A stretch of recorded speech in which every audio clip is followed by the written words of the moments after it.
Allahu Allahu Allahu Allah Allahu Allah. Assalamualaikum warahmatullahi wabarakatuh. Alhamdulillah, sudah puji bagi Allah Subhanahu wa taala memberikan kepada kita nikmat kesehatan, kegiatan, kesempatan dapat kita bertemu lagi pada kali ini. Allahumma shalli ala sayyidina Muhammad. Dan syukur kita kepada Allah kerana diberi taufik oleh Allah dapat kita menggunakan segala nikmat yang diberikan oleh Allah pada perkara-perkara yang diridhai oleh Allah. Mudah-mudahan kita tergolong dalam golongan hamba yang bersyukur mudah-mudahan nikmat ini dan nikmat jaga. Amin. Ditambah lagi keberkatan dalam kehidupan kita insya-Allah. Ini surat apa?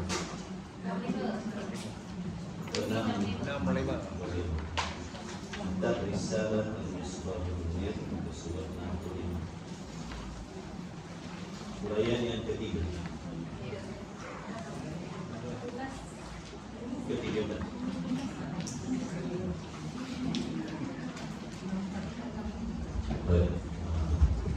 Bismillahirrahmanirrahim. Qala Syekhul Musannif rahimahullah ta'ala wa nafa'ana wa iyyakum bi ulumi fid dharain amin ya rabbal alamin. Uraian yang ke-13 daripada 20 sifat yang wajib diketahui secara tafsil, yang wajib diketahui secara huraian satu persatu beserta dengan dalil-dalil, iaitu sifat kalam. Ini sifat yang wajib bagi Allah. Sifat yang wajib bagi Allah yang mesti diketahui oleh tiap-tiap laki-laki dan perempuan yang mukallaf, serta wajib diiktikadkan di dalam hati, yaitu sifat kalam. Erti sifat kalam, erti kalam sifat perkata. Sifat perkata ataupun sifat penutur. Perkata ataupun penutur. Bukan berkata-kata dan bukan bertutur.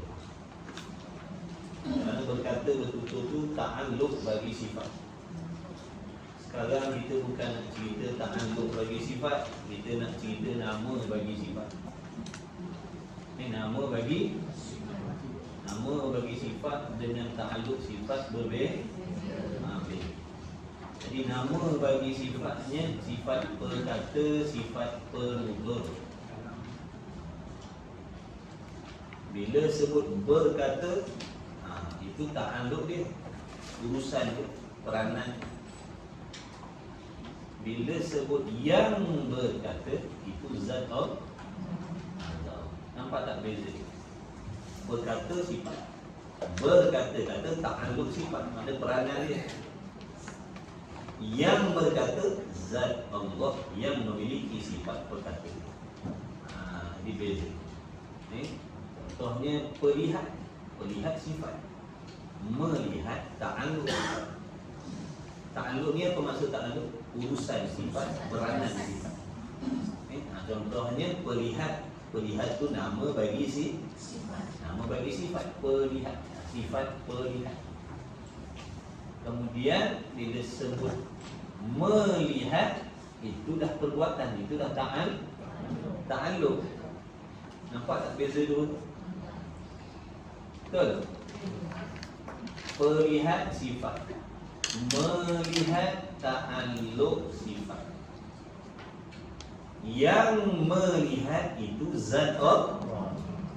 Yang melihat, bila sebut yang melihat, ialah zat Allah yang memiliki sifat melihat tu. Bila kita sebut wahai yang melihat, maksudnya siapa tu? Zat Allah. Zat Allah. Bila kita sebut wahai yang melihat, wahai yang maha melihat, maknanya yang kita tujukan ialah zat Allah. Zat Allah. Betul? Ya ke tidak ni? Nanti kebil-kebil.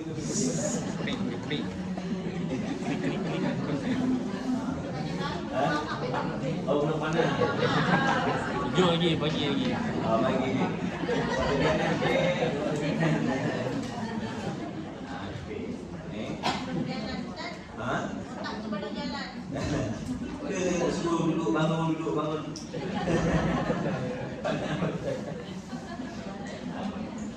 Perlihat contohnya, Perlihat tu nama bagi sifat. Nama sifat tu sifat apa? Sifat perlihat. Bila ada sifat perlihat, dengan sifat perlihat itulah kita melihat. Jadi melihat tu perbuatan. Ataupun dipanggil ta'alluq. Ta'alluq tu mana urusan sifat, peranan sifat. Tulis kan jadi. Dia habis dakwat pen kita tu. Okey, banyak-banyak. Bila sebut yang melihat, kalau yang ditujukan kepada Allah, maknanya yang melihat itu adalah zat Allah. Andai kata orang, kita kata yang melihat tu si Zaid lah. Yang melihat tu si Zaid lah. Zaid lah yang melihat. Kenapa Zaid tu boleh melihat? Sebab dia ada sifat perlihat. Zaid sedang buat apa tu? Pandai dah tu. Jadi sekarang bukan nak cerita sebab lihat dah sudah lah. Dia nak cerita sifat perkata, ataupun sifat penutur, perkata ataupun sifat penutur. Arabnya kalam, sifat kalam. Erti Melayunya sifat perkata ataupun sifat penutur. Bila sebut bertutur, berkata-kata, itu ta'alluq. Bila sebut yang bertutur, yang bertutur, yang berkata-kata adalah zat Allah. Zat Allah yang memiliki sifat penuh. Hadir wajib pada syarat. Nak cerita banyak-banyak. Hari ini nak balik cepat. Wajib pada syarat. Bila tak datang, daripada sini tak datang langsung. Ambil datang kan? Ada juga. Okey kan? Tak datang, saya dah rasa saya nak cuti dia. Air kecil tu kan? Sekarang ni air kecil ke air kecil?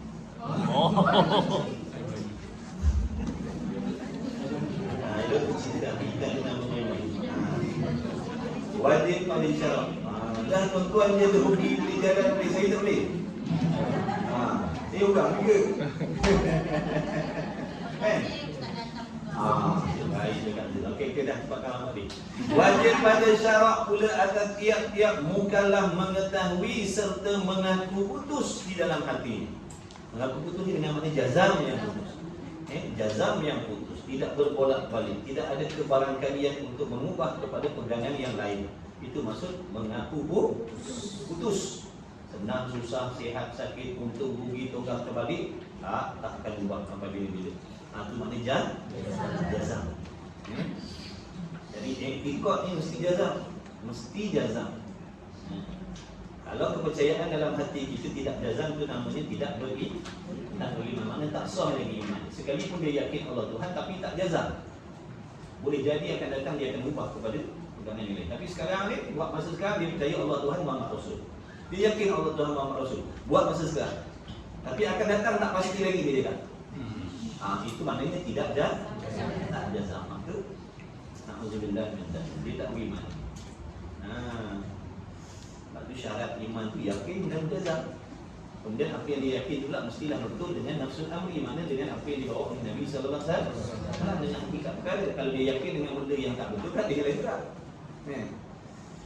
Wajib pada syarat belajar tiap-tiap mukallaf mengetahui serta mengaku putus dalam hatinya dengan tentu sungguh ada pada Allah Ta'ala, yakni ada pada zat Allah sifat kalam. Jadi sifat kalam ni ada pada zat Allah. Zat Allah lain, sifat kalam lain. Zat tu zat lah. Kalam ni bukan zat. Kalam ni sifat. Erti kalam. Erti kalam tu erti Melayunya perkata ataupun penutur. Perkata ataupun penutur. Dah tulis dah penutur? Anggur-anggur tak tulis? Tulis lah. Kaji sikit. Setiap tulisan tu menambahkan lagi pahala kita. Jadi jangan malas. Ingat lagi tu guru saya kata. Dia kata, jangan malas tulis. Setiap kali awak tulis tu, awak punya syurga bertambah hebat. Jadi gaji tulis. Sungguh lah. Kalau kita tulis itu kebajikan, kan setiap kali kita buat kebajikan bertambah hebat kita punya syurga. Dunia ni lah kita nak hiaskan kita punya syurga tu sehebat-hebat, sebaik-baik, secanggih-canggih, apa lagi. Sekarang ni tempat ni nak syurga kita hebat macam mana, sekarang ni lah kita nak usaha.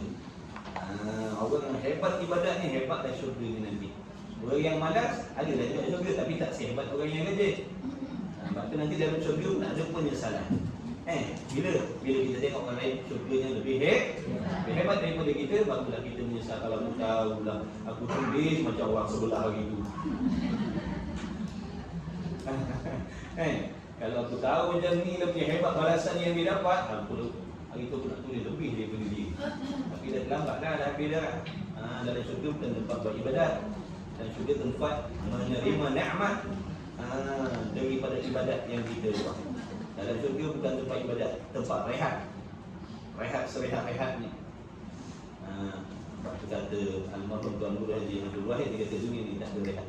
Tak ada rehat. Dia cakap mana ada rehat? Dia kata tak ada rehat. Sini bukan tempat rehat, sana tempat. Semua.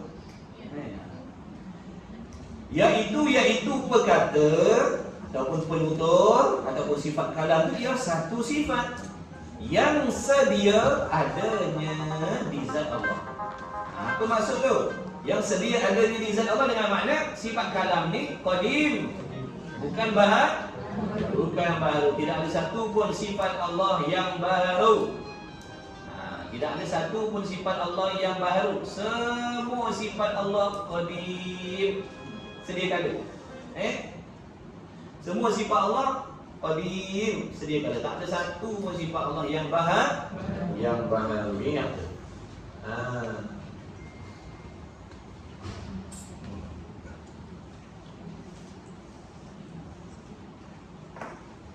Yang sedia adanya di zat Allah Ta'ala yang bukan huruf. Jadi nak cerita sifat kalam Allah ni, sifat penutur Allah tu, sifat penutur yang ada pada zat Allah tu bukan huruf. Dia bukan daripada jenis huruf-huruf, bukan.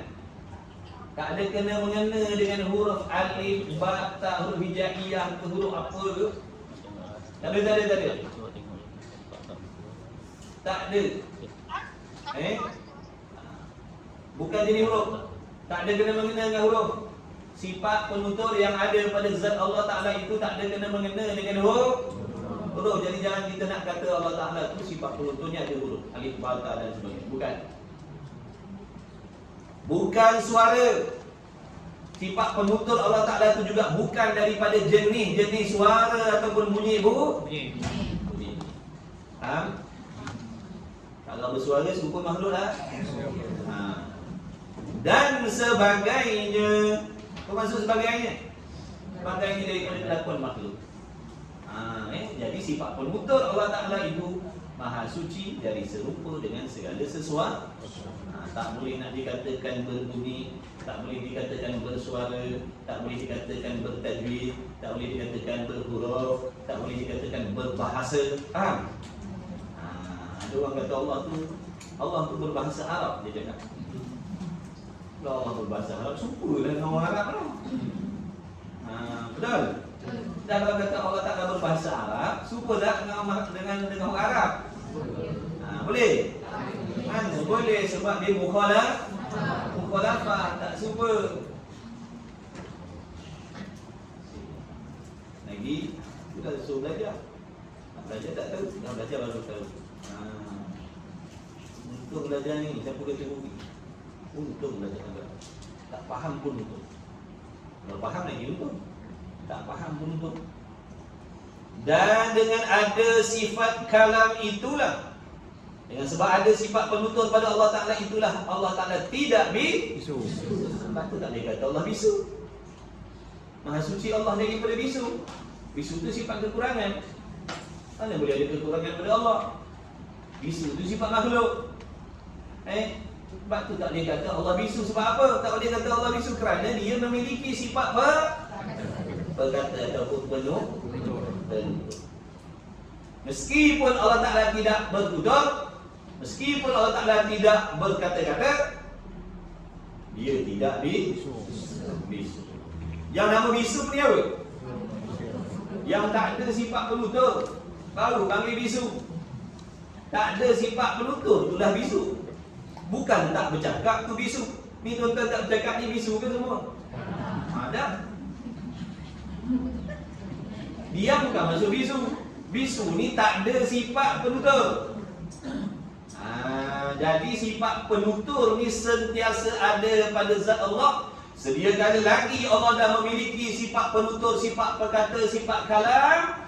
Dan kekal sifat penutur ni kekal pada zat Allah selama-lamanya, sentiasa ada sifat penutur. Kekal sifat penutur ni pada Allah selama-lamanya, tidak binat. Ada pun bertutur, ada pun bertutur, ada pun berfirman, itu ada kala dan ketika yang tertentu yang dikehendaki oleh Allah. Faham tak ni? Baik, buat contoh. Tuan-tuan ada sifat penutur tak? Tak ada? Ada. Lepas tu, tuan-tuan ni sentiasa bertutur je kan atau macam mana? Ada masa bertutur, ada masa diam. Kalau bertutur tak berhenti-henti tu sempurna ke cacat? Ibu bercakap, semayang bercakap, menjamban bercakap, mengaji bercakap, tak berhenti-berhenti. Elok ke elok? Jadi sifat penutur Allah tu sentiasa ada. Ada pun Allah tu berfirman, bertutur, ada ketika yang Allah kehendak. Sebab tu dalam kitab ni dia terjemah kalam dengan makna penutur. Sebab nak membezakan dengan bertutur. Jadi begini, kalau diterjemahkan, terjemah bertutur pun betul, bukan salah. Kalau kalam dengan makna bertutur pun betul, makna masdari betul. Tapi takut kita ni salah faham. Contoh begini, Allah memiliki sifat bertutur. Faham Allah Ta'ala memiliki sifat bertutur. Sini penutur. Allah memiliki sifat bertutur. Allah memiliki sentiasa sifat bertutur Allah ni sedia kala lagi. Dan Allah sentiasa bertutur dan kekal bertutur selama-lama. Apa maksud? Jadi yang kita faham macam mana makna Allah ni berfirman, bertutur, tak berhenti-henti. Sebab tu diterjemahkan hanya sifat penutur. Penutur ni yang kekal sentiasa ada pada Allah. Ada pun bertutur, ada kala dan ada ketika. Tapi nanti kalau tuan-tuan mengaji kitab ni, contohnya Faridah kalau tak silap. Kalau Faridah diterjemah kalam dengan mana bertutur. Jadi jangan kesamaran. Saya dah terang kat sini. Jadi bertutur pun betul. Itu makna masdar. Jadi tak ada masalah. Bila kita dah faham, kalau jumpa dalam kitab tu kalam dengan makna bertutur, kita faham dah maksud dari itu. Bila diterjemahkan dengan bertutur, maksudnya dia nak terus bagi dia nak terus nak memberitahu ta'alluq bagi sifat. Bertutur tu ta'alluq. Ta'alluq bagi sifat. Dan kita mesti kena tahu bertutur Allah tak serupa dengan makhluk. Jangan kita sebut Allah bertutur, kita dah bayangkan bunyi, dah bayangkan suara, dah bayangkan kuat perlahan. Bukan. Maha suci Allah. Kalamnya serupa dengan makhluk. Jadi yang kita nak kena faham, sifat penutur ataupun sifat bertutur tu ada pada Allah sedia kala lagi, kekal ada, sentiasa ada, selama-lama tak binasa. Ada pun perbuatan Allah tu, bertutur, berfirman tu, ada kala, ada ketika. Ada kala dan ada ketika. Bukan sentiasa Allah Ta'ala tu berfirman, bertutur, tak berhenti kan? Faham tak ni? Boleh? Allah yang datang mengaji semua bijak. Sekolah semua boleh. Faham dah tak faham. Dia masuk belajar semua faham lah. Masuk belajar faham. Kalau tak belajar tak faham. Pun tak apa, bijak juga macam tu. Yang tak bijak ni ada akal tak nak belajar. Ada akal tapi tak nak belajar agama, dia tak bijak sebenarnya. Yang bijak dia ada akal, dia gunakan akal untuk mengerti, memahami hukum hakam Allah. Untuk dia perbaiki, perbetulkan ibadah. Ini orang bijak, orang cerdik, kata Nabi. Sebab tu gunakan akal kita selain daripada menggunakan akal nak memudahkan urusan dunia kita. Gunakan akal kita untuk nak memudahkan urusan akhirat kita besok. Belajar hukum hakam Allah, belajar sembahyang, belajar puasa, belajar tutup aurat, belajar bercakap, belajar beradab, belajar berakhlak, belajar macam-macam nak kena belajar. Kenal Tuhan, kenal Rasul. Baru lah tu. Kita nak duit, dia fikir duit, dia dapat duit, tambah duit, kurang duit, tak ada duit. Tak ada ilmu, tak fikir juga. Ibadat tak betul lagi, tak fikir. Fikir tak ada duit, risau tak ada duit. Tak ada ilmu, tak risau. Risau baju kotor, hati kotor tak risau. Patut kena lebih risau. Mana dalilnya? Mesti kena tahu dalil. Dan ada berkata itulah Allah Ta'ala berkata-kata seperti firman-Nya. Mana? Dan dengan ada sifat kalam itulah Allah Ta'ala tidak Jadi sifat penutur Allah wajib ke mustahil ke harus? Wajib. Tidak bisu Allah wajib ke mustahil ke harus? Tidak bisu Allah wajib ke mustahil ke harus? Wajib. Allah tidak bisu Allah mustahil. Pandai. Dan berkata itulah Allah Ta'ala berkata-kata seperti firman-Nya. Ini dalilnya. Wa kallamallahu Musa taklima. Ini dalil lah. Ini ayat Quran ni menjadi bukti bahawasanya Allah tidak bisu. Kerana Allah menyatakan dalam Quran yang dia berkata-kata dengan Nabi Allah Musa alaihi salatu wassalam. Tapi jangan kita salah faham pula berkata-kata Allah dengan Nabi Allah Musa ni. Ini masuk dalam erti kata ayat mutasyabihah.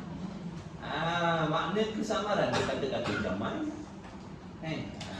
Sebab kita pun cakap, kita pun berkata. Tiba-tiba dalam Quran Allah Ta'ala kata berkata. Jadi ada kesamaran pada kita, bukan kesamaran pada ayat Quran. Kita yang kesamaran nak memahamkan ayat. Jadi apa maksud? Kalau Allah Musa, adakah Allah bersembang, berborak macam kita ni? Jawabnya dah. Dah tu macam mana? Baik. Yang pertama sekali kena ingat, ini dalil. Kalau anda kata timbul soalan, mana bukti yang awak yakin di dalam hati Allah Ta'ala itu tidak bisu? Yang Allah Ta'ala itu memiliki sifat penutur, sifat berkata. Mana dalil, mana bukti? Dalil ada dalam Quran. Mana tu? Kalau Allah Musa taklima, itulah dalil. Allah Ta'ala sendiri berfirman yang dia berkata-kata dengan Nabi Allah Musa, menunjukkan dia tak bisu. Kalau bisu tu kekurangan pada Allah. Okey. Seingat saya, kalau salah tolong dulu, tolong bagi tahu. Ataupun saya tersalah cakap ataupun terlupa. Maksud berkata-kata Allah dengan Nabi Allah Musa ni, maksud yang pertama. Maksud yang pertama, Allah Ta'ala berkata-kata dengan Nabi Allah Musa ni, maksud yang pertama, Allah Ta'ala menciptakan suara yang didengar oleh Nabi Allah Musa. Jadi Nabi Allah Musa mendengar suara yang dijadikan oleh Allah. Lalu Nabi Allah Musa memahami apa yang nak disampaikan oleh Allah pada dia. Jadi Nabi Allah Musa mendengar suara yang dijadikan oleh Allah, bukan suara Allah. Faham? Allah tak bersuara. Allah tak bersuara. Suara yang dijadikan oleh Allah. Jadi Nabi Musa dengar suara itu. Itu yang dimaksudkan dengan Allah berkata-kata dengan Nabi Allah Musa. Pertama. Yang kedua, dengan makna Allah Ta'ala membukakan hijab sifat kalamnya pada Nabi Allah Musa. Allah Ta'ala membukakan hijab, dinding, satir di antara Nabi Allah Musa dengan sifat kalam dia. Sifat kalam ni sifat apa? Sifat ma'ani.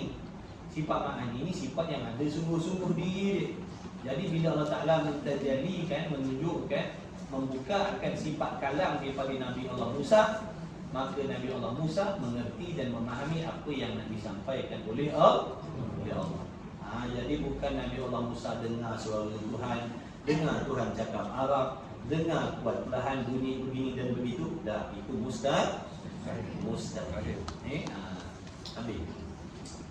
Yang pastinya yakin Allah Ta'ala itu memiliki sifat penutur dan tidak bisu. Dan sifat penutur Allah dan maksud Allah Ta'ala itu bertutur dengan Nabi Allah Musa tidak sama sekali dengan segala sesuatu.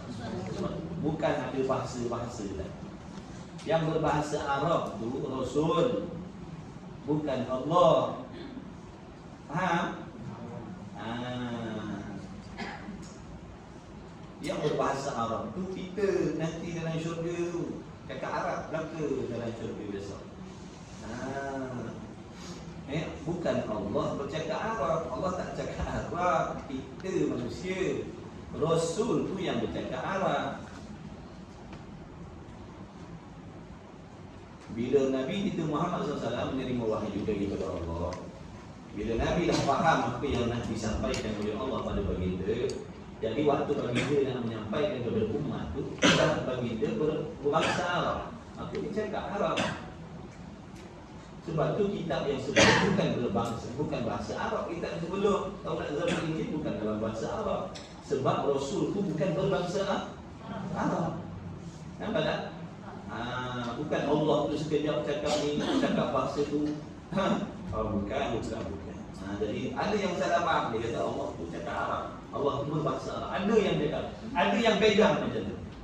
Bukankah tu dah menyerupakan Allah dengan makhluk? Ke tak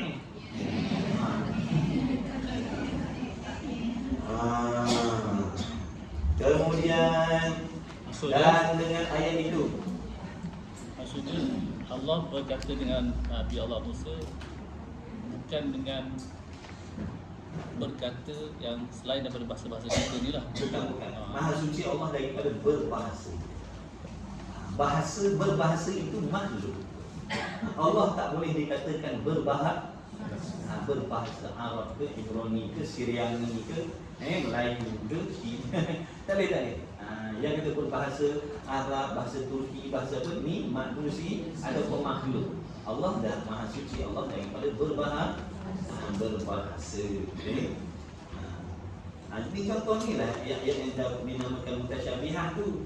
Ada ayat-ayat Quran yang boleh kita pakai terus, faham terus. Ada ayat-ayat Quran tak boleh pakai terus begitu. Ada huraiannya, ada tafsirannya kerana nak mengelakkan diri daripada menyamakan Allah dengan sesuatu. Sebab tu tuan-tuan perempuan bahaya kalau baca tafsir, baca sendiri dengan tak belajar tauhid.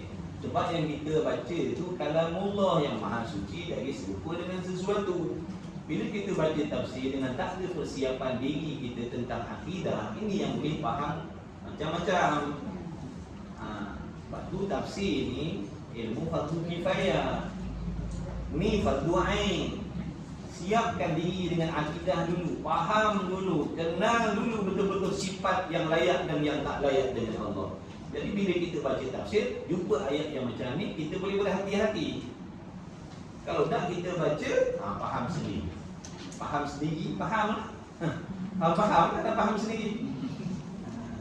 Nampak tak? Tapi ramai orang mengaji tafsir, sifat 20 tak nak mengaji. Ada ramai. Sifat 20 tak nak mengaji, sedangkan sifat 20 ni fardu ain. Tapi, fardu ain. Sifat 20 tak nak mengaji tafsir, Quran. Hebat. Kalau dah juzuk 20. Ini ngaji tauhid.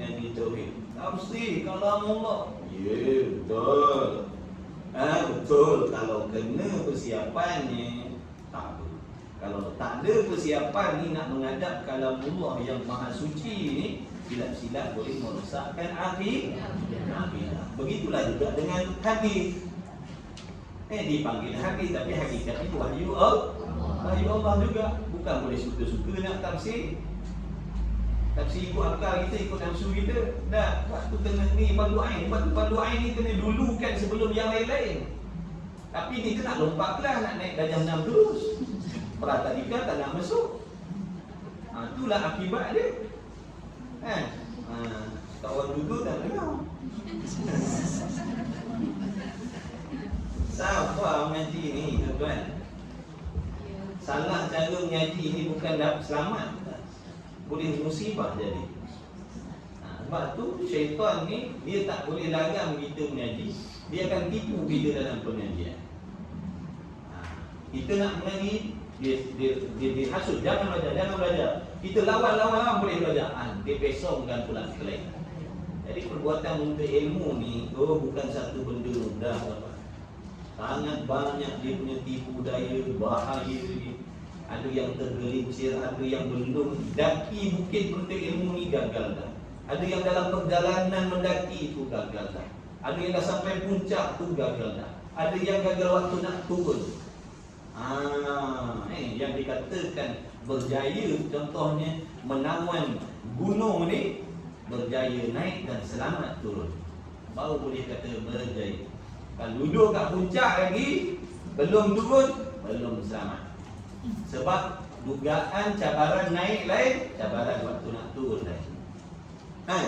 Banyak orang yang belajar sampai dapat ilmu, berjaya. Bila dah hasil ilmu, rosak. Jadi ujub, jadi riak, jadi sombong. Nampak tu? Tu gagal lah situ. Nampak tu? Akabah ilmu, nak menuntut ilmu, perjalanan nak menuntut ilmu ni sangat bahaya. Jangan kita kata, sekarang belajar kita akan, memanglah cakap ringkasnya begitu. Tapi hakikat menuntut ilmu ni adalah pekerjaan yang paling berpayah sekali, yang paling banyak tipu daya sekali. Sebab tu hati-hati. Salah cara belajar sesat, tak sampai maksudnya. Kita belajar agama nak amal kita betul dan dapat redha Allah. Ni belajar agama, belajar ilmu tak betul, dapat kebencian Allah. Jadi rosak akidah pula. Sampah dalam menuntut ilmu. Memang kena tamak dengan ilmu ni, kena tamak kalau boleh. Tapi bukan maksud tamak tu gopoh-gopoh. Bukan tamak tu maksud kena tergopoh-gopoh belajar. Semua nak belajar dalam satu masa, nak cepat pandai dah. Ini ikutlah dia punya anak tangga dia. Ini dah perlu lompat masuk universiti. Ya. Ni salah langkah, bahaya tu. Sebab tu kita mengaji jangan ikut orang, ikut tahap kita. Kawan-kawan kita tu kelek kitab tafsir hari boleh jadi ni dia dah center dah, hafal dah. Kalau tanya dia boleh jawab, selalu tak tanya pun dia jawab dah. Kita tak belajar lagi. Iqra' tak ngaji, Muqaddam tak ngaji, mandi wajib tak tahu. Kira kitab tafsir hadis. Waduh, tak pakai. Kena tipu. Kena tipu. Cuma Tuan punya diri perasan macam dah betul. Tafsir ni apa kata tak ngaji. Ngaji. Kau jangan pandai-pandai kata tak belajar agama ni. Tafsir aku ngaji, hadis aku ngaji. Cuma mandi wajib. Dia tak betul lagi. Dah betul air tak nak ngaji. Mandi wajib dalam betul air. Dah tak nak ngaji betul air. Jadi hati-hati tuan-tuan, jangan ikut kawan ngaji ni, ikut diri kita. Tanya tu guru, tuan guru, saya ni dah nak hijrah dah ni. Apa ilmu yang saya nak kena dulukan belajar ni? Kawan-kawan tu pakak pergi kuliah tafsir hadis tu, saya macam mana? Boleh ikut sekali. Tanya nak dulu pendapat. Macam awak ni, tanya dulu. Fatihah dah betul, buku semayang dah kerti, mandi wajib dah kerti, cuci pakaian dah kerti, istinjak dah kerti. Belum dia berdoa itu asas-asas ibadat dah tahu. Belum, belajar berdoa dulu. Pada kifayah tu sambil-sambil. Ada masa lapang boleh. Tapi dulu kan berdoa. Ada masa lapang pergi belajar ilmu fardu kifayah. Fardu ain ni tafsir. Tafsir ada. Tauhid untuk akidah. Fiqh untuk syariat kita. Kemudian tasawuf untuk keikhlasan hati kita dan nak mengetahui sifat mazmumah mahmudah. Kemudian tajwid. Khususnya tajwid yang bersangkut dengan bacaan-bacaan dalam solat yang wajib. Ni dulu, ni wajib, ni kerjakan, ini jadual wajib, ini pelajaran wajib bukan pilihan. Bila ada masa lapang, barulah pergi dengan tafsir, hadis, tak apa. Dengan sirah, tapi yang ni jangan lepas ni jangan lepas. Kalau lepas 4 ni pergi kejar tafsir, pergi kejar hadis, pergi kejar sirah, pergi kejar ni yang jadi masalah. Nak dengar tak nak sudah. Kemudian katanya musannif lagi, dengan ayat itu nyatalah bagi kita bahawa ada bagi Allah Ta'ala sifat kalam, yakni sifat berkata ataupun sifat penutur. Ada ke tidak sifat penutur pada Allah? Sungguh ke tidak? Sungguh. Dengan dalilnya, mana buktinya? Kalam Allah tadilah. Firman Allah tadi itu menjadi dalil, menjadi buktinya atas pegangan dan kepercayaan kita yang Allah Ta'ala itu memiliki sifat penutur dan tidak Tidak bisu. Muhimmah. Muhimmah. Muhim ini satu benda nak beritahu ni. Muhim, benda penting. Muhim. Ada kitab nama Muhimmah. Betul? Kitab cerita pasal apa? Perempuan. Pasal nikah kahwin, pasal rumah tangga. Ada tak ustaz baca kitab tu kat sini? Kena baca kitab tu. Kitab Muhimmah. Semua kena cari lah buku baca kitab tu. Muhimmah. Adab-adab dalam rumah tangga.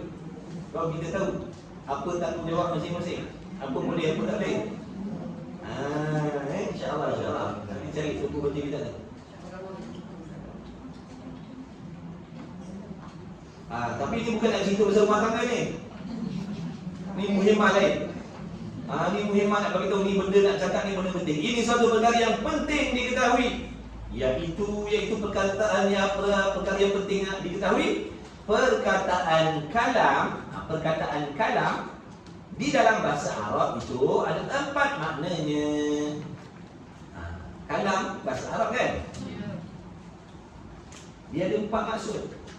Kalam ni ada 4 makna, ada 4 maksud. Bila ada 4 maksud, di sinilah kita nak kena hati-hati, takut keliru. Macam wajib kan? Perkataan wajib. Wajib tu banyak maksud. Wajib syarak benda lain, wajib adat benda lain, wajib akal benda lain, wajib aridi benda lain. Nampak tak? Jadi bila perkataan tu ada banyak makna, kita kena hati-hati.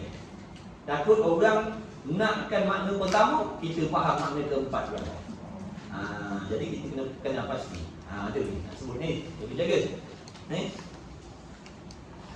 Yang pertama, kalam dengan makna perkata ataupun sifat perkata. Kalam dengan makna sifat perkata. Dobek kat situ tambah untuk kita nak mudah faham sendiri. Kitab tu dah betul. Cuma tambah-tambah tu nak mudahkan kalau kita baca sendiri kat rumah ni kan. Yang suami balik rumah kan baca kat isteri dia kat rumah. Yang isteri balik baca kat lelaki dia kat rumah. Jadi kena tulis lah. Tahu lah boleh baca kat rumah nanti kan. Tak salah baca. Jadi kalam dengan makna perkata, yakni sifat perkata. Ini yang pertama. Kalam dengan makna sifat perkata.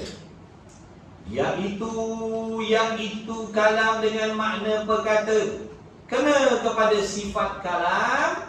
Makna kena kepada sifat kalam Allah yang bukan huruf dan bukan suara yang ada di zat Allah Ta'ala pada sedia kan. Faham tak tu? Yang pertama, kalam dengan makna sifat perkata yang ada pada zat Allah, yang tak serupa dengan segala makhluk. Serupa dengan segala sesuatu. Itu kalam yang pertama. Kalam dengan makna yang pertama, kalam dengan makna sifat perkata, sifat penutur yang ada pada zat Allah sedia kala lagi, yang tak serupa dengan segala sesuatu. Dengan ada kalam ini, maksud kalam ini kalam perkata ataupun sifat perkata. Jaga tu. Dengan ada kalam ini, maksud kalam ini itu sifat perkata. Dengan ada kalam ini makna sifat perkata ataupun sifat penutur, dikatakan Tuhan tidak Tuhan tak bisu. Sebab tu kata Tuhan tak bisu, sebab dia ada sifat perkata, ada sifat penutur. Faham tak saya kata? Walaupun dia Allah tidak berkata-kata, walaupun Allah tidak berkata-kata, sekalipun Allah tidak bertutur, tidak berkata-kata, tak boleh kata bisu. Kenapa tak boleh kata bisu? Kerana sedia kala lagi dia dah memiliki sifat perkata, sifat penutur. Sifat perkata, sifat penutur ni dah ada pada zat Allah. Tidak ada permulaan bagi adanya sifat kalam tu pada Allah, dan kekal sentiasa ada dan selama-lamanya. Sekalipun Allah tak berfirman, sekalipun Allah tak berkata-kata, tak boleh kata bisu. Sebab maksud bisu-bisu ni apa? Tidak ada sifat tak ada sifat perkata, tak ada sifat penutur, baru panggil bisu. Okay. Dan kalam yang pertama ini, apa kalam yang pertama ini? Tak ada suara, tidak apa tu. Dan kalam yang pertama ini dengan makna kalam yang dengan makna penuh. Tulis. Kalam yang pertama ini. Apa maksud kalam yang pertama ini? Mana kalam dengan makna yang pertama ini? Kalam dengan makna yang pertama ini iaitu dengan makna penutur ataupun perkata. Iaitu sifat penutur, sifat penutur ataupun sifat perkata yang ada pada zat Allah. Dinamakan dalam bahasa Arab kalam ismi. Namanya apa? Kalam apa? Ada yang tak jawab. Kalam ismi. Dia murid-murid. Kan? Ada ingat macam waktu sekolah rendah dulu tak?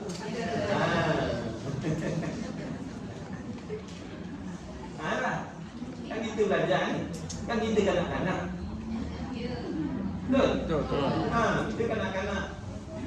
Siapa nak jadi muda belajar? Kanak-kanak dalam ilmu, kanak-kanak dalam ibadat. Macam tu. Kanak-kanak dalam ilmu, kanak-kanak dalam ibadat. Itu maksudnya kita baru nak dekatkan diri dengan ilmu tu. Maksud kanak-kanak dalam ilmu, dalam ibadat. Baru nak kenal ibadat. Macam mana cara nak semayang. Itu kanak-kanak. Tak apalah. Tak apa.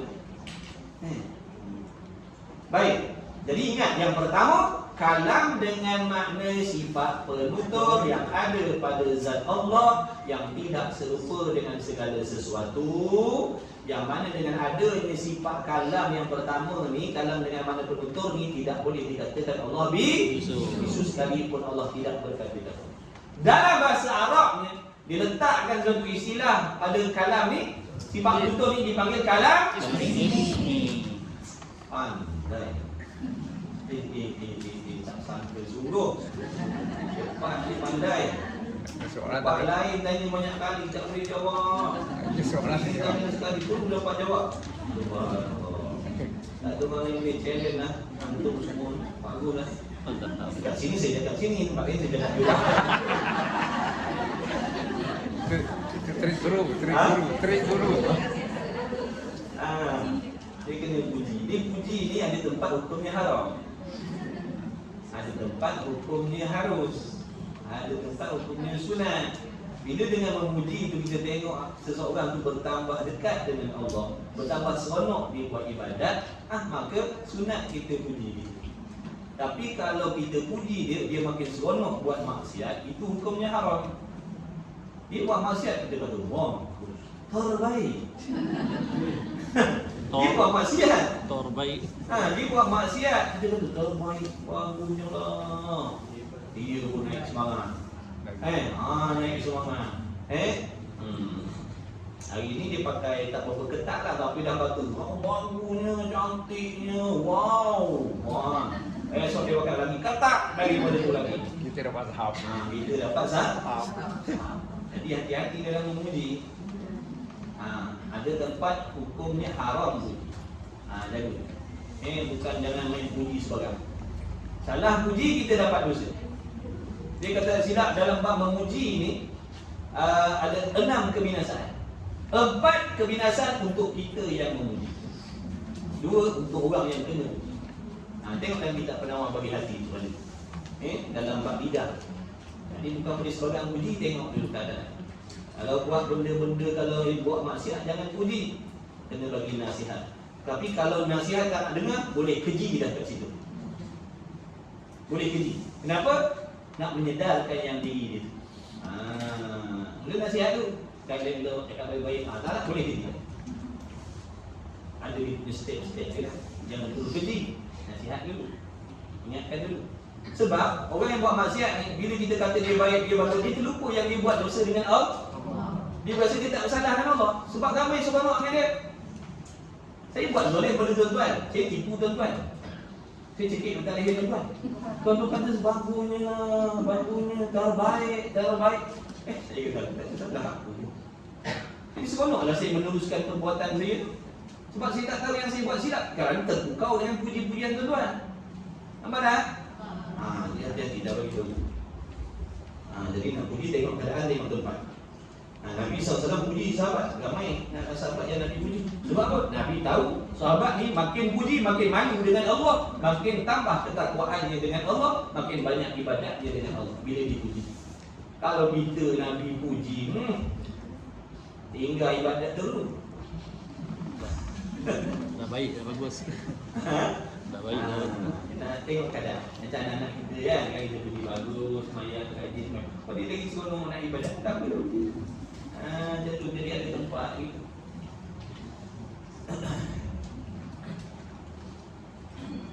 Okey, namanya kalam apa? Ismi. Kalam ismi. Kalam ismi makna Melayu apa?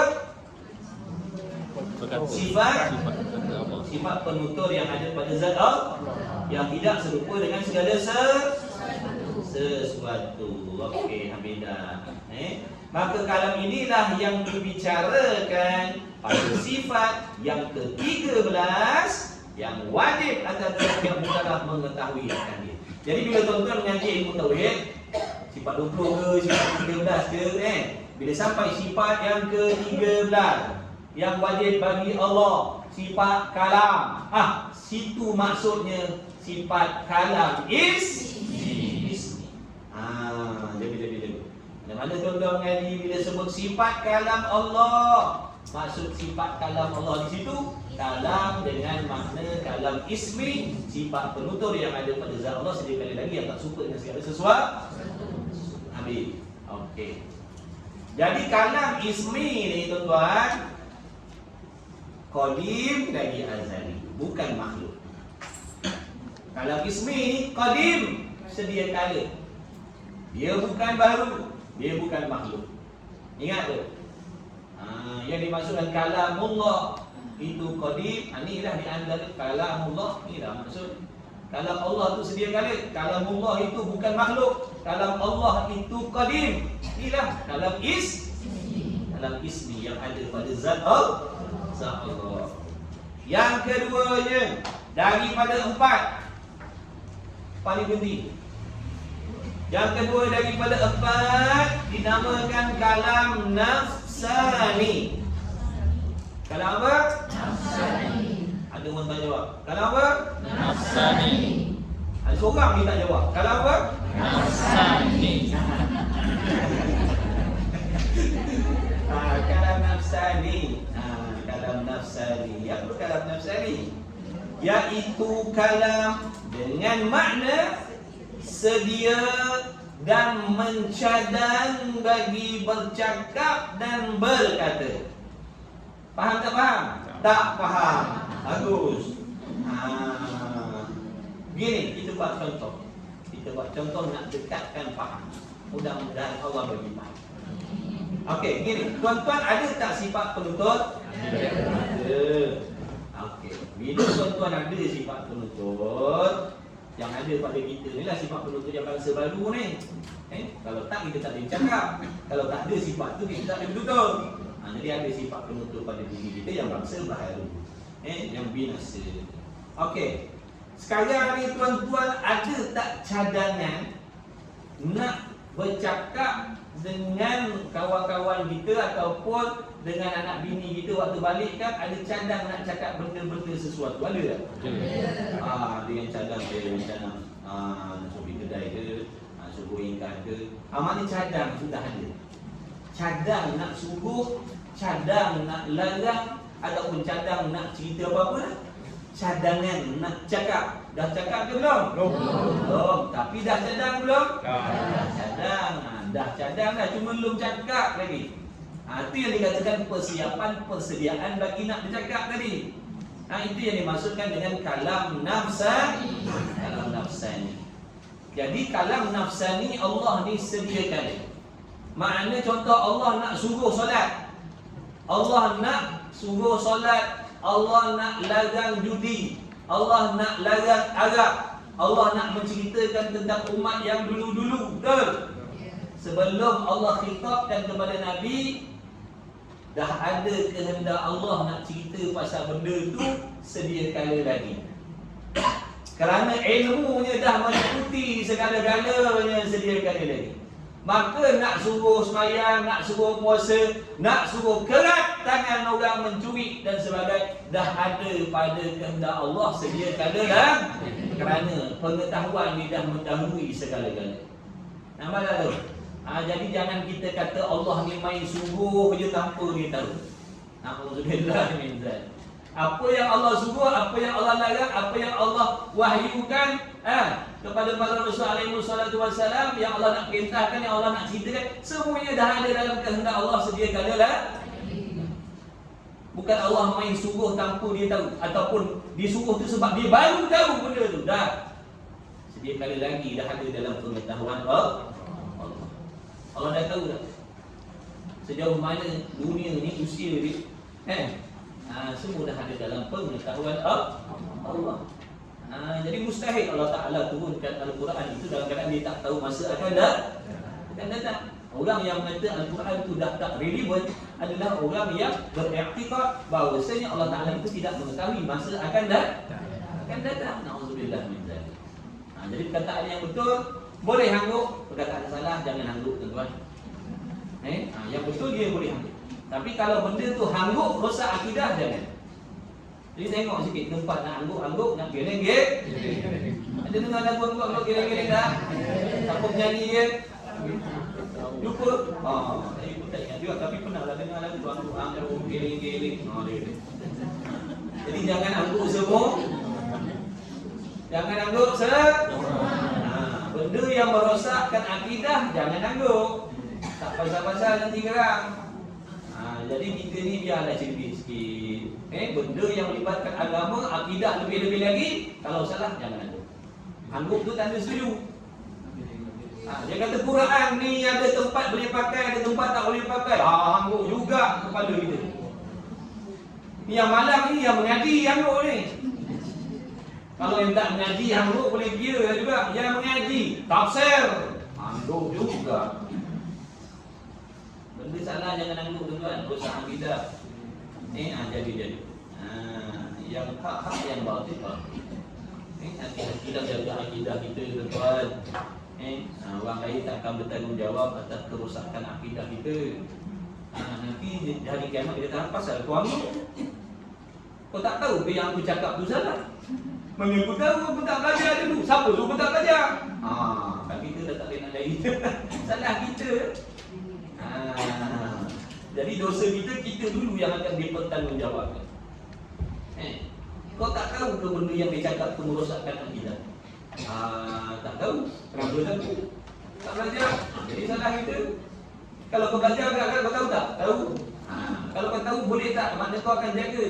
Benda yang merosakkan akidah kau takkan iakan, kau takkan benarkan, kau takkan setuju benda yang merosakkan akidah. Tapi dia boleh kerana kau meninggalkan kewajipan belajar. Allah dah suruh belajar, kau kata tak payah, kau kata tak perlu, tak penting. Itulah makan dia. Itulah akibat dia. Jadi belajarlah. Kalau anda kata ada kita termasuk dalam golongan-golongan macam tu, pernah terkata benda-benda macam tu, bertaubatlah kepada Allah sungguh-sungguh. Taubat kepada Allah sungguh-sungguh, mengaku bersalah, mengaku menyesal. Ya Allah, inilah kejahatan aku, ni taksi belajar, inilah akibatnya aku mengaku bersalah. Ya Allah, aku telah bersalah. Macam tu. Allah Maha Pengampun ni, sungguh-sungguh. Okey, yang nama yang kedua ni kalam apa tadi? Nafsani. Kalau nafsani maknanya kehendak ataupun persiapan ataupun persediaan nak bertutur sekali. Jadi bila sebut bertutur tu umumlah, ada kalanya menyuruh, ada kalanya melarang, ada kalanya nak menceritakan tentang sesuatu. Kan dalam Quran itu ada macam-macam. Ada kala Allah suruh, ada kala Allah larang, ada kala Allah nak cerita tentang umat dulu-dulu, betul? Jadi apa yang Allah nak sampaikan tu sebenarnya segala-galanya itu dah ada dalam kehendak Allah. Cuma waktu tu makhluk tak ada lagi, belum diciptakan yang namanya Nabi, yang namanya malaikat. Belum ada lagi. Jadi Allah nak khitab pada siapa? Tak ada lagi lah. Jadi ada lagi. Bila ada khitabnya Rasul ke malaikat, barulah Allah sampaikan apa yang dia nak suruh, nak larang tadi. Padahal apa yang nak suruh larang tadi dah ada sedia kali lagi dalam kehendak Allah. Faham? InsyaAllah InsyaAllah. Jadi dah dua dah kita dah belajar. Kalam ada dua makna. Kalam makna yang pertama, kalam ismi, iaitu apa? Sifat penutur yang ada pada zat Allah sedia kala lagi dan kekal ada selama-lama, tak serupa dengan segala sesuatu dengan ada. Kalam ismi ni tak boleh dikatakan Allah bisu. Okey, betul dah. Jadi kalam ismi ni makhluk ke qadim?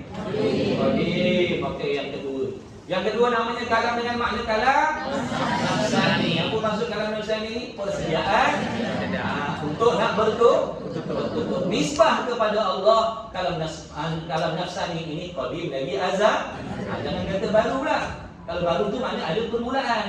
Jadi seolah-olah Allah tak tahu. Allah baru tahu. Bila dia baru tahu, baru dia nak suruh. Nampak tak ada?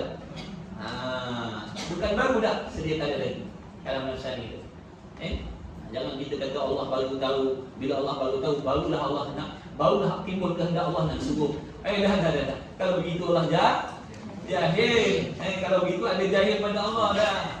Suci Allah daripada jahil. Pengetahuan dia tidak terdahulu jahil. Pengetahuan kita dia terdahulu jahil. Sebelum kita tahu, tak tahu dulu. Yang kita nak suruh baru tu sebab baru tahu. Allah bukan baru tahu, sedia kala dah. Tidak ada permulaan bagi pengetahuan Allah Ta'ala tentang segala-galanya. Yang ketiga kalam wallahu a'lam. Sikit lagi. Kalam yang ketiganya kalam masdari. Okey, yang pertama, yang kedua ni qadim. Jangan kata baru pula. Boleh? Okey. Okey. Minta maaf saja nak tengok tuan-tuan biasa tidak. Rupanya saya yang tak biasa ni. Maka kalam ini. Kalam apa? Tidak ada benda. Kalam nafsani. Maka kalam ini makna kalam nafsani ini tidak ada bendanya. Apa maksud tak ada benda? Diri kalam nafsani ini tiada. Cuma faham sahaja. Yang adanya kalam ismi. Kalam ismi itu ada sungguh-sungguh pada zat Allah. Kalam ismi itu, ingat, kalam ismi itu yang pertama tadi tu, itu sifat ma'ani, ada sungguh-sungguh dirinya pada zat Allah. Adapun kalam nafsani ini bukan jadi ada, tapi jadi faham, jadi sungguh. Sungguh Allah Ta'ala kehendak nak menyuruh dan nak melakukan sesuatu, nak mengkhabarkan, nak menceritakan sesuatu, sediakan dia lagi. Sungguh dah begitu. Tapi kalau nak tanya kalam nafsani ni diri dia ada ke tidak, jawabnya tiada. Tapi kalau kalam ismi ditanya ada tak diri kalam ismi, jawabnya ada. Tiap benda ada mesti sungguh. Ingat tu, tiap benda sungguh belum pasti ada. Hanya amrun i'tibari. Amrul i'tibari itu apa? Yakni reti, bukan rantai. La'alla sawab, kata yang betul salah cetak. Bukan salah musannif, bukan salah guru pengarbitan ni. Ni salah kilang cetak ni. Budak yang buat ni masuk kuliah kerja Syekh Malam ni. Dia dengan tu salah cetak, salah guru. Yang reti, bukan rantai. Rantai orang perempuan kan boleh dengar rantai ni. Yakni reti juga. Makna sesuatu perkara yang hanya boleh difaham pada akal sahaja. Itu masuk amrul i'tibari. Sesuatu yang hanya boleh difaham pada akal saja.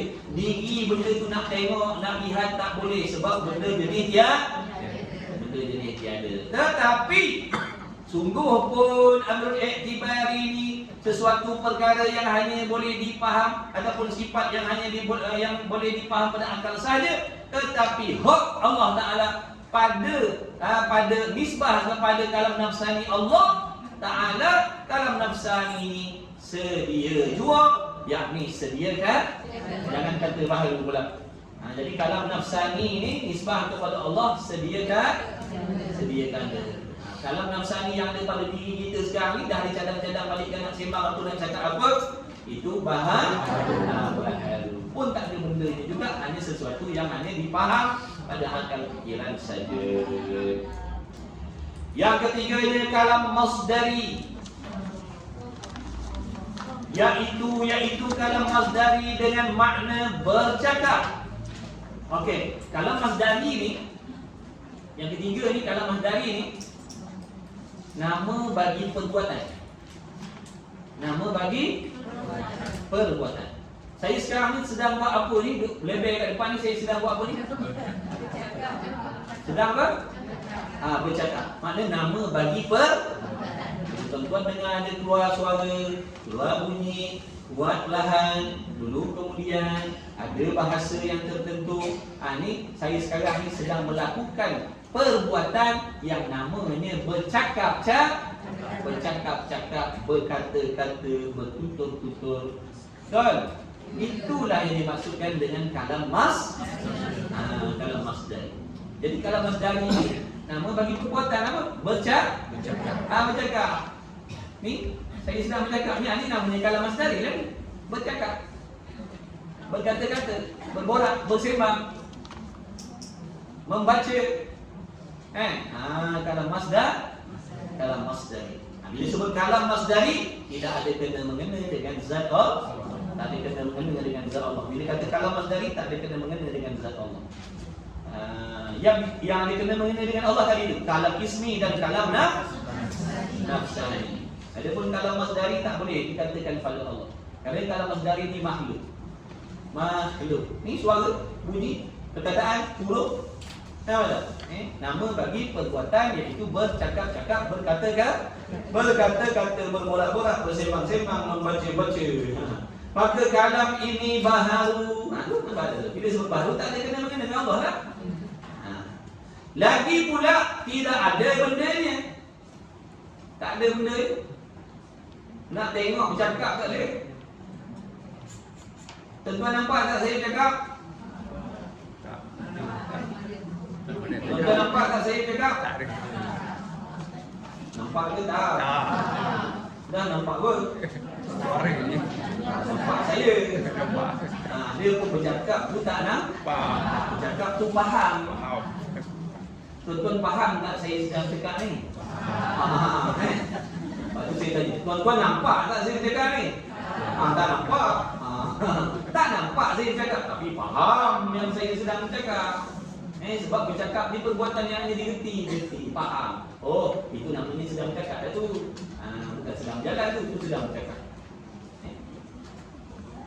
Jadi bercakap ni nama bagi perbuatan.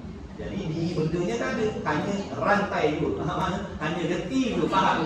Gerti, faham. Kerana nama bagi bercakap tu, nama bagi bercakap dan mengeluarkan huruf suara. Maka diri mengeluarkan huruf suara itu mestilah tidak baru dah ada bunyi, dah ada suara, dah ada bahasa dan itu baru buat. Makhluk lah. Jadi kalau masdari ini makhluk, benda baru. Jadi tak sesuai dan tak boleh sama sekali nak diletakkan pada Allah. Pada Allah. Itu makna kalam yang ketiga. Dan makna yang terakhir, habislah. Minggu depan tak tahu ada ke tidak. Berapa malam minggu depan kita tak tahu ada ke tidak, rumah tidak boleh kita tahu. Minggu depan. Jadi alam baca sampai yang keempat. Yang keempatnya kalam lafzi.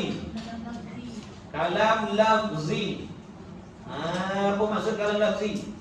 Iaitu kalam dengan makna perkataan dengan daripada huruf suara dan sebagainya, panjang pendek, kuat perlahan, tebal nipis, macam-macam jenis bahasa, itu dan sebagainya, yang dapat didengar selepas daripada berkata-kata. Ini yang tuan-tuan dengar. Saya kata ayam, dengar. Apa saya cakap apa? Ayam. Itu perkataan. Itu nama lapas. Lapas, perkataan al-lafzu was-sautul mustamilatu ala ba'di hurufil hijaiyah. Perkataan yang mana di dalamnya mengandungi bunyi suara huruf-huruf hijaiyah di dalam itu, yang tuan-tuan boleh dengar. Itu namanya perkataan. Murid-murid sila susun perkataan-perkataan ni buat satu ayat. Itu perkataan tu, lafaz-lafaz itulah yang dinamakan kalam lafzi. Dan kalam ini baharu, pun makhluk juga. Baharu tu mana makhluk juga. Lawan bagi qadim, lawan bagi sedia kala. Lagi pula ada bendanya. Mana bendanya? Iaitu huruf dan suara. Huruf dan suara. Tuan-tuan dengar suara dan suara tu pun bunyi huruf. Bunyi huruf. Habis dah. Jadi ada 4 kalam. Ada 4 makna kalam. Maka hati-hati. Yang kita nak maksudkan pada Allah ni bukan kalam yang ketiga dan yang keempat. Yang nak diuraikan dalam sifat 20 ni kalam yang pertama dengan mana kalam sifat kata atau bentuk yang maha suci daripada menyerupai dengan segala sesuatu. Bila alhamdulillah nanti ulang-ulang balik dah tengok ulang-ulang balik tengok baca. Cukuplah sekadar itu. Wallahu subhanahu wa ta'ala alam wa ilmuhu wa ada. Minta maaf kalau ada salah silap, tak berterang, tak berjelas. Saya bukan ahli nak mengajar, nak menyampaikan ilmu akidah dan tauhid ni saya tak pandai. Jadi tolonglah rujuk tanya-tanya tu guru ustaz. Saya bukan guru, saya bukan ustaz. Saya pemancing segala. Jadi tolong tanyalah untuk guru ustaz-ustaz tanya betul tak ni yang dia ajar ni, tak tidak betul bukan. Tuan-tuan jangan ambil hangguk je saya ajar ni. Ada tempat dia tidak kena rujuk buku lain lah. Tapi rujuk ahli sunnah lah, jangan rujuk Wahabiyah. Rujuk Wahabiyah kan dah memang saya salah lagi sampai saya. Faham tak ni? Rujuk Wahabiyah, rujuk yang memang menolak sifat rujuk ni. Bila apa salah lah nanti kadang. Ustaz nak tanya ni betul ke ni sifat kalam ni? Bukan ni saja salah, semua ni salah kan ni. Sebab kan dia tolak sifat dulu. Dia kata tak wajib dia sifat dulu ni seperti ni. Dia tidak baik, jadi belajarlah. Jadi tolong rujuk, betul semua dia cakap ni, tolong rujuk tanya ustaz. Tanya ustaz, tanya guru. Betul ke tidak apa yang dia sampaikan? Takut ni bahaya betul ada mu'atidah ni. Salah sampaikan dalam faham nanti. Jadi mesti ada kekurangan, mesti ada kelemahan, mesti ada kesalahan.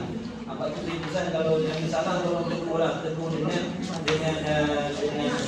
baik, tegur dengan cara yang baik. Jangan kata salah untuk mendatangkan yang betul. Kalau anda kata betul nampak salah, betul salah, tolong tegur. Ustaz ni rasa minta maaf, ni rasa macam tak betul, yang betulnya begini. Jangan kita kata ni salah, ni salah, ni salah. Yang betulnya mana? Mana tahu. Tak boleh memang macam tu, jadi kalau kata ustaz ni salah, yang betul ni macam mana? Yang betul ni dia lazim silap, lazim tak ingat dah. Jangan kata ni salah, ni tak betul, ni tak betul. Yang betul ni mana? Dia juga tak betul. Dah tu yang kau kata salah. Malaysia tahu, semua dia tak tahu. Wallahu a'lam. Jadi bismillahirrahmanirrahim. Mudah-mudahan insya-Allah sama-sama kita doa dengan Allah. Ini malaikat nanti ilmu hidup pada hari ini dengan berkat dengan besar Nabi kita Muhammad sallallahu alaihi wasallam, dengan berkat orang mak ayah kita, guru kita, alim ulama kita mudah-mudahan segala doa-doa kita, hajat kita, impian kita, hasrat kita, hajat kita yang tersurat, yang tersirat, yang baik-baik memberi kabulkan oleh Allah Subhanahu wa taala. Dan mudah-mudahan dipanjangkan umur yang berkah, diberi umur yang berkah. Tak kisah panjang pendek tapi berkah. Diberikan rezeki yang halal yang berkah. Moga Allah memberkati segala apa saja yang kita usahakan. Mudah-mudahan Allah takkan lahirkan di kalangan kita anak yang soleh, yang solehah, yang bertakwa. Moga-moga Allah jadikan kita hamba yang soleh, solehah, yang bertakwa. Mudah-mudahan Allah takkan lahirkan di kalangan kita wali-waliullah. Mudah-mudahan Allah takkan memberi kita taufik, yaitu untuk kita sama-sama beramal dengan ilmu yang bermanfaat, ilmu yang dah diberi oleh Allah. Mudah-mudahan Allah Ta'ala bagi kita taufik untuk meninggalkan segala sifat yang dibenci oleh Allah, diberi taufik untuk menghiaskan hati kita dengan segala sifat yang dipuji oleh Allah Subhanahu wa taala. Bismillahirrahmanirrahim. Alhamdulillahirabbil alamin wassalatu wassalamu ala Rasulillah. Allahumma anfa'na bima 'allamtana wa 'allimna alladhi yanfa'una wa faqih lana wa qurrati lana fi dinina wa ahli al-qulub muthawwadatum. Allahumma khalisna min 'amali fihi خاص جميلة ولا حول ولا قوة إلا بالله العلي العظيم وصلى الله على سيدنا محمد وعلى آله وصحبه وبارك وسلم الحمد لله رب العالمين تقبل الله منكم. الله